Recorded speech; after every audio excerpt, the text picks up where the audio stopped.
all white when most of those who suffer from solitary are black. We're asking, this is an open-ended question.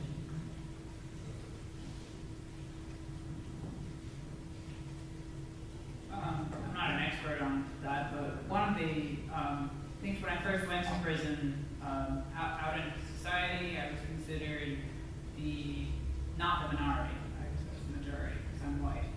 In prison, I was the minority. I also was educated, which most people who are educated do use their brains. Not that I'm stereotyping, but a lot of women that go in, from my experience, don't have their GEDs, don't have the wherewithal to figure out how to even fight a fight. They're not sure what fight they're fighting. They're trying to figure out themselves, let alone how to take a system, take on a system. So a lot of the media that you see is just, I don't know, I might be getting myself in a little bit of trouble here, but if you look around the room, this is the representation of who's trying to make a difference. And one of the things that I've been doing is there's a lot of women that I know that come home that they're just like, oh, I'm done. I don't want to speak about it anymore. And you're just, because they want to forget about it. And try and encourage them to look, you can still make a difference. You don't have to necessarily forget everything that happened. You can try and change. And most people's mentality is, I just want to forget about it. I want to move on. I want to go get a job and do this and do that. So I think it takes, I think it's the audience you're trying to speak to that sometimes filmmakers or politicians or whomever tries to speak to. And that's one of the things that in talking about this, you try and get everybody involved. This is an issue that affects everybody. And I'm sorry if I'm offending anybody. I hope I'm not. That's not my intent at all. But, you know, it's who makes the films, it's who goes to see films, unfortunately. And this is something that everybody needs to speak about. So I don't think it's necessarily who wants to make a difference, who shouldn't make a difference, it's just unfortunately what it is. There's a gentleman who would like to speak about his experience of isolation. Could you?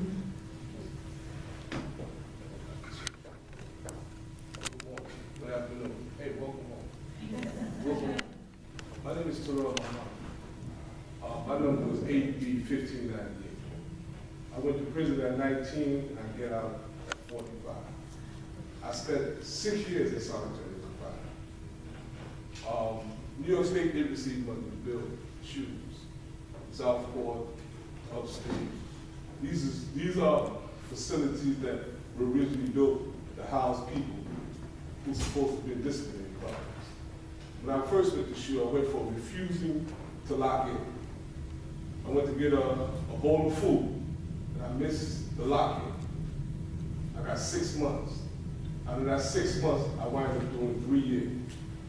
Because when you get there, like she said, you get time accumulated on. And once you get there, if you take a shower too long, you get more time. If you yell out your cell, you get more time. And what we had to do, I read every National Geographic they had in it, because that's what they give you. So you have to entertain yourself. I read Newsweek. But the ironic thing is that the human contact, I got out in 2005 and I couldn't walk a full block down the street.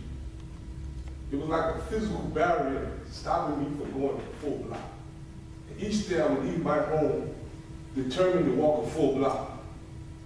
And once I was able to walk a full block, I felt that I broke through a barrier. But I didn't know what was wrong. I knew something was wrong, but I didn't know. Until the report came out, I put my finger on it. I have anxiety. I can't sleep. I think I sleep maybe 4 hours a day. I'm always on the go. I use that anxiety to advocate. I use that anxiety to try to inform people about what is going on in prison and try to prevent people from going. Many of us come out, we don't want to be bothered with this. Like she said, we want to forget what occurred to us and try to transition back into life. But it doesn't happen. When you see people on the train, some of the men that's begging, believe me, they're traumatized from their experience. I see some of them men because I know them. And I'm shocked to see them in this condition because they don't know what happened to them. It's something that when you are let out and you think that you're all right, and if you know yourself, you know that, hey, something's wrong. I should be able to sleep. But the anxiety prevents me from sleeping because at times I do remember some of the abuse I went through. When I was tortured, they put a water hose on you, and that water hose can pin you to that wall. And if you're not strong enough, it can break your chest cavity. So we used to have to take the mattress and put it in front of us to prevent, from getting harmed. And this is done by what the officers call recreation. They're putting people with mental health disabilities in there, no medication, and they're banging on the walls all night. So the people that's in there, along with them, don't get sleep. Many things go on. It's a hidden secret that's getting out. We need to inform more people about it, and we need to try to reach those that have been there, because their stories are more compelling. If they could just testify to what is going on in their lives today, no one was diagnosed. We were just let out. I thank God that I was able to recognize something was wrong with me. And I've been putting my finger on the pulse. The report by the Civil Liberty Union, you open up a lot of eyes, believe me. Because many of us, we knew something was going on with us, we just couldn't say what. I want to thank you for that report. Thank you for that.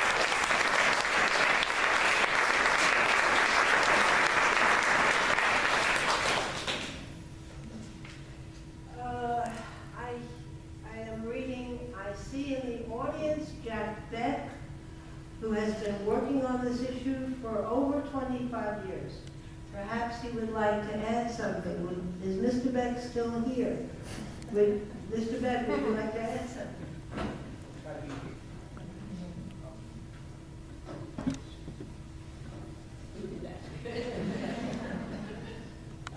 Yeah, my name is Jack Beck. I work at the Correctional Association. I'm the director of the Prison Visiting Project. What that means, I go into the male prisons and inspect what's going on. We write reports about what's happening, but most importantly, we're advocates to try to improve conditions. I go into these, Hannah's working with us, I go into these prisons, we go to those units, we see what's happening to those individuals, and it's a tragedy. We call it torture because it is torture. I really want to make one big plug to start out with. I think the National Religious Campaign Against Torture is an essential component of this. There are many things wrong with this system, but we have to start out, this is a moral question. What I say when I oppose solitary confinement, I oppose it because it's not just, it's not fair, and it's not effective. But the justice issue goes to, should you ever do this for any human being, regardless of what they've done? And I think the obvious answer is no. And what's so important is to have people involved in the religious community. You can more effectively say that than many others. I lobby all the time. I'm up in Albany. We're talking about this all the time, and I can give you all the numbers and everything. But you first have to reach the heart of the individuals there to say, this is something wrong. And your credibility, I think, is crucial to that. So this is a call to arms. Because there's an opportunity. I've been working in prison work for over 30 years. I was a lawyer for 23 years at the Legal Aid Society Prisoners' Rights Project, and I litigated on behalf of people, and I'm 8 years now at the Correctional Association. The fundamental issue is, do we treat incarcerated people as human beings, or are they something other than that? That's the whole story. 97% of the people come home. So you can do it as, they are people. And isn't it a fundamental belief of all of us that a human being both can take responsibility, can grow, can change? If we don't believe in that, what are we doing here, kind of? Why do we do this existence? Well, they've given up. People are not, incarcerated people are not people in much of the way we approach them on criminal justice issues.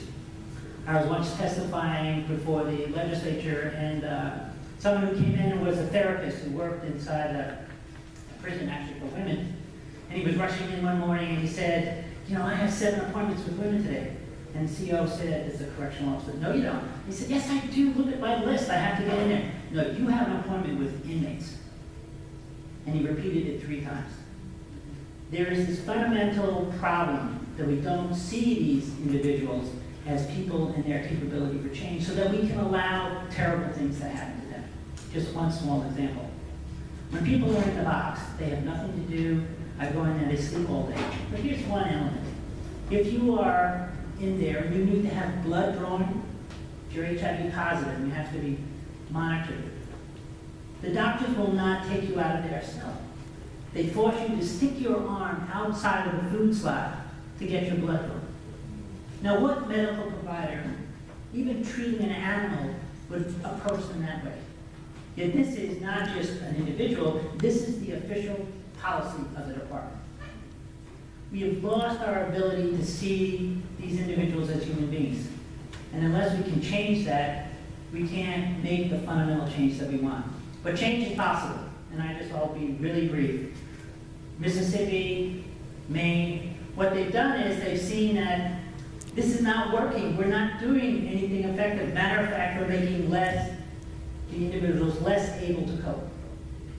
If somebody is doing inappropriate behavior, would you take them away from all other human contact, give them no services, and expect them to improve?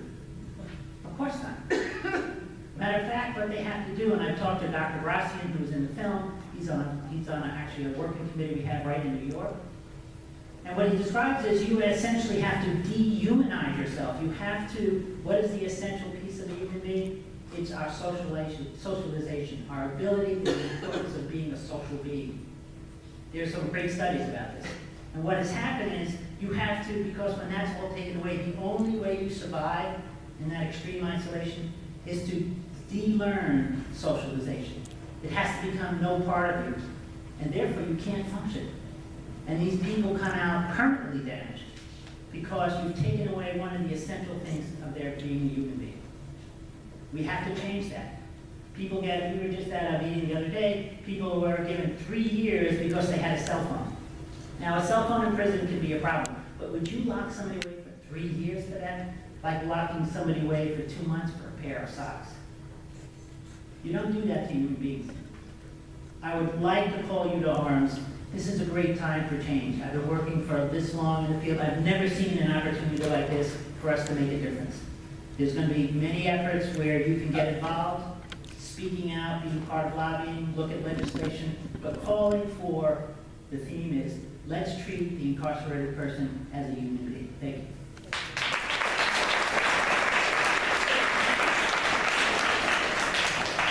I don't know where we are on time, but I would like for each member of the panel, if you care to do so, to make a closing statement. And just tell us, as Jack did, where do you want us to be? What are our marching orders? Give us something to do. I can give you this back so you can find it. Here.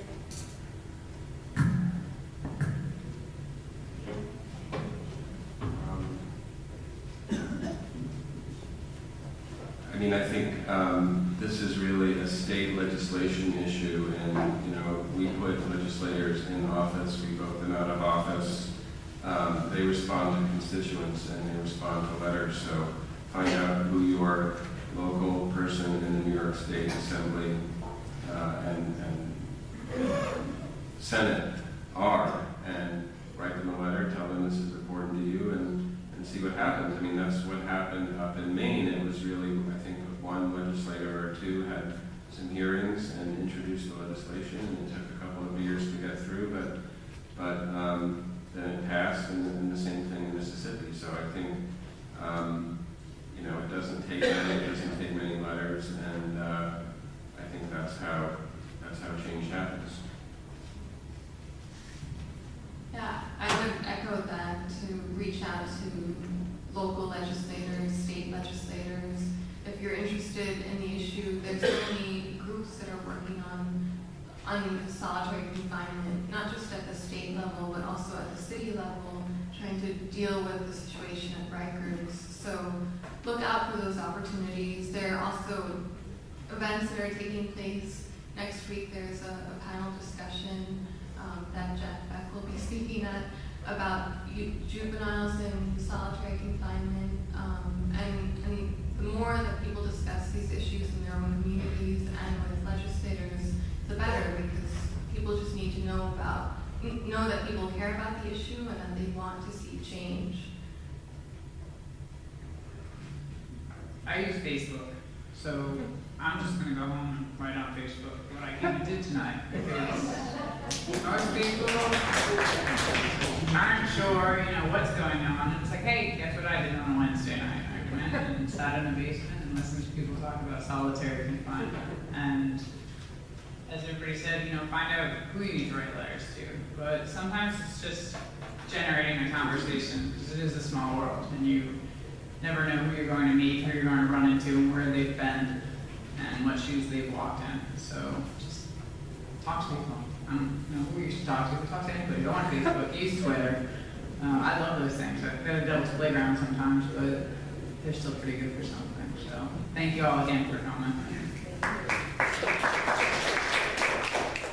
I mentioned the work that the Correctional Association did on the drug mule issue, and it was exactly that, lobbying, going up to Albany, writing to the state senators. That's how the law got changed. And I think the exact same thing can happen now.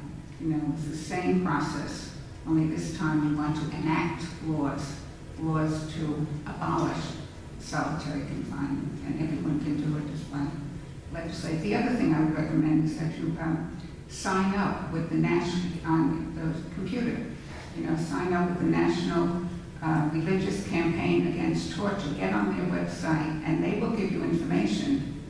You'll get emails from them, and you'll get a good sense of what's going on throughout the country, and that could be very helpful.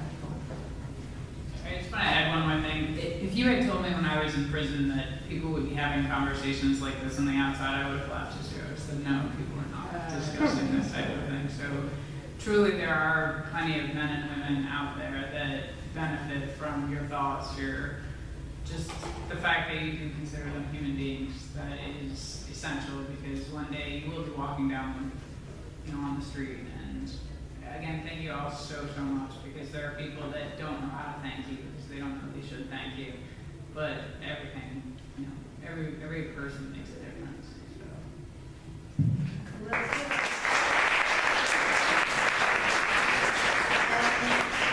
Yeah, I know. And I've got a card. I'm reminding you all to sign petitions in the back. There are two of them, aren't there?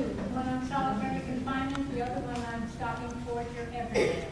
Okay, a general one, torture no, and specific one, stop solitary confinement. Solitary one is in orange. Orange for solitary. Okay, it's in the back of the room. And